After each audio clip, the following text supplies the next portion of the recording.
ओम शांति। 18 जनवरी 1969। पिता श्री जी के अव्यक्त होने के पश्चात अव्यक्त वतन से प्राप्त दिव्य संदेश। आज 7वां संदेश। आज जब वतन में गई तो जाते ही क्या देखा कि शिव बाबा और अपना ब्रह्मा बाबा दोनों आपस में बैठे थे और सामने जैसे एक छोटी पहाड़ी बनी हुई थी। वह किसकी थी? क्या देखा कि ढेर के ढेर पत्र थे। इतने पत्र थे जैसे कि पहाड़ियाँ बन गई थी। जैसे ही हम पहुँचे तो ब्रह्मा बाबा ने हमको देखा और कहा कि ईशु कहाँ है? इतने पत्र हो गए हैं। मैंने कहा बाबा मैं आई हूँ। कहा ईशु बच्ची को भी साथ लाई हो ना? देखना ईशु बच्ची, मैं 2 मिनट में इतने सारे पत्र पूरा कर देता हूँ। शिव बाबा तो साक्षी होकर मुस्कुरा रहे थे। इतने में देखा कि ईशु बहन भी वहाँ इमर्ज हो गई। ईशु का चेहरा बिल्कुल ही शांत था। बाबा ने कहा बच्ची क्या सोच रही हो? आज तो पत्र का जवाब देना है। उसी समय जैसे साकार वतन का संस्कार पूर्ण रीति इमर्ज था। मम्मा खड़ी होकर देख रही थी। इतने में ही शिव बाबा ने ब्रह्मा बाबा को कहा आप कहाँ हो? वतन में बैठे हो? फिर 1 सेकंड में ही रूप बदल गया। बाबा ने कहा कुछ नहीं। एकदम डेड साइलेंस हो गई। इतने में बाबा ने मुझे कहा कि बच्ची यह पत्र खोलकर देखो। मैंने कहा बाबा पत्र तो ढेर है। बाबा ने कहा बच्ची इसमें तो 1 सेकंड लगेगा, क्योंकि सभी में एक ही बात है। इसके बाद बाबा ने सुनाया कि सभी पत्रों में बच्चों के उलहने ही हैं। पत्रों में सभी उलहने ही थे। अब देखना बाबा बच्चों को रिस्पॉन्ड करते हैं। देखना 1 सेकंड में सभी को जवाब दे देता है। फिर बाबा ने सभी पत्रों को लाल अक्षरों में यहाँ के माफिक ही पत्र लिखा। पत्र में क्या था? ब्राह्मण कुलभूषण, स्वदर्शन चक्रधारी।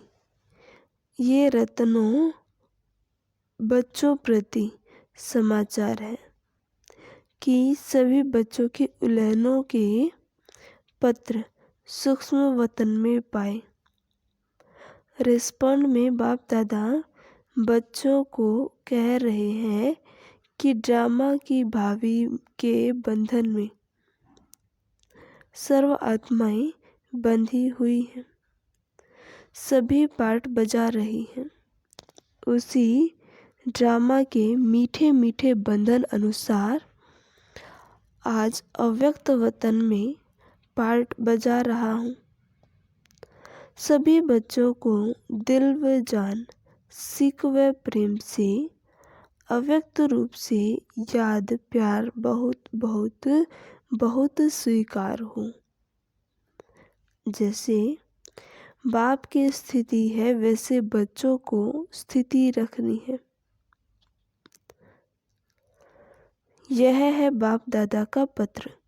फिर बाबा को हमने भोग स्वीकार कराया। पहले मैं उनको खिलाता हूँ। फिर वतन में बाबा ने सभी बच्चों को इमर्ज कर अपने हस्तों से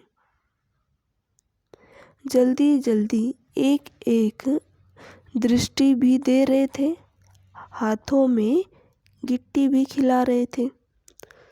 लेकिन एक एक को 1 सेकंड भी जो दृष्टि दे रहे थे, उस दृष्टि में बहुत कुछ भरा हुआ था। उसके बाद फिर तीसरा दृश्य हमने देखा। बाबा ने कहा कि सभी ने एक प्रश्न पूछने के लिए कहा है। बाबा ने कहा जो भी प्रश्न वह पूछ सकते हो। बाबा तो एक अक्षर में जवाब दे देगा। प्रश्न था, सभी पूछते हैं कि पिछाड़ी के समय आपने कुछ बोला नहीं। बाहर की सीन तो सभी ने सुनी है, लेकिन अंदर क्या था वह अनुभव भी सुनना चाहते हैं। बाबा बोले, हाँ बच्ची, क्यों नहीं, अपना अनुभव सुनाएंगे। अच्छा लो सुनो। बच्ची, खेल तो 10-15 मिनट का ही था। उस थोड़े समय से ही अनेक खेल चले। इसमें भिन्न भिन्न अनुभव हुए। पहला अनुभव तो यह था कि पहले जोर से युद्ध चल रही थी। किसकी? योग बल और कर्म भोग की। कर्म भोग भी फुल फोर्स में अपने तरफ खींच रहा था और ऐसे अनुभव हो रहा था कि जो भी शरीर के हिसाब किताब रहे हुए थे वह फट से योग अग्नि के भस्म हो रहे थे। और मैं साक्षी हो देख रहा हूँ, जैसे अखाड़े में बैठे मल्ल युद्ध देखते हैं। मतलब तो दोनों का फोर्स पूरा ही था। उसके बाद बाबा बोले कि कुछ समय बाद कर्म भोग यानी दर्द तो बिल्कुल निर्बल हो गया, बिल्कुल दर्द गुम हो गया। ऐसे ही अनुभव हो रहा था कि आखिरी में योग बल ने कर्म योग पर जीत पा ली। उस समय 3 बातें साथ साथ चल रही थी। वह कौन सी थी? एक तरफ तो बाबा से बात कर रहा था कि बाबा आप हमें अपने वतन बुला रहे हैं। दूसरे तरफ यूं तो कोई खास बच्चों की स्मृति नहीं, लेकिन सभी बच्चों के स्नेह की याद शुद्ध मोह के रूप में थी। बाकी शुद्ध मोह की रग व यह संकल्प की छुट्टी नहीं ली व और कोई भी संकल्प नहीं था। तीसरी तरफ यह भी अनुभव हो रहा था कि जैसे शरीर से आत्मा निकल रही है।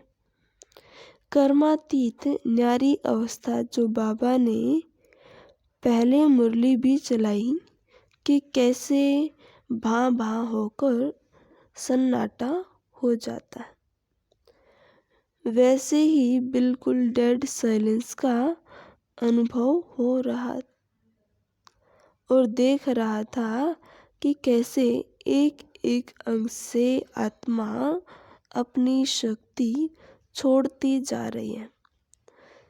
तो कर्मातीत अवस्था की मृत्यु क्या चीज है, वह अनुभव हो रहा था। यह है मेरा अनुभव।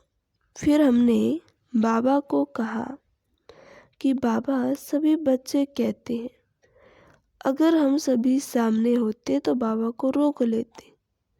तो बाबा ने कहा, बच्ची रोक लेते तो यह ड्रामा कैसे होता। फिर हमने कहा, बाबा यह सीन जैसे अब तो आर्टिफिशियल लग रही है, रियल ड्रामा नहीं लगता।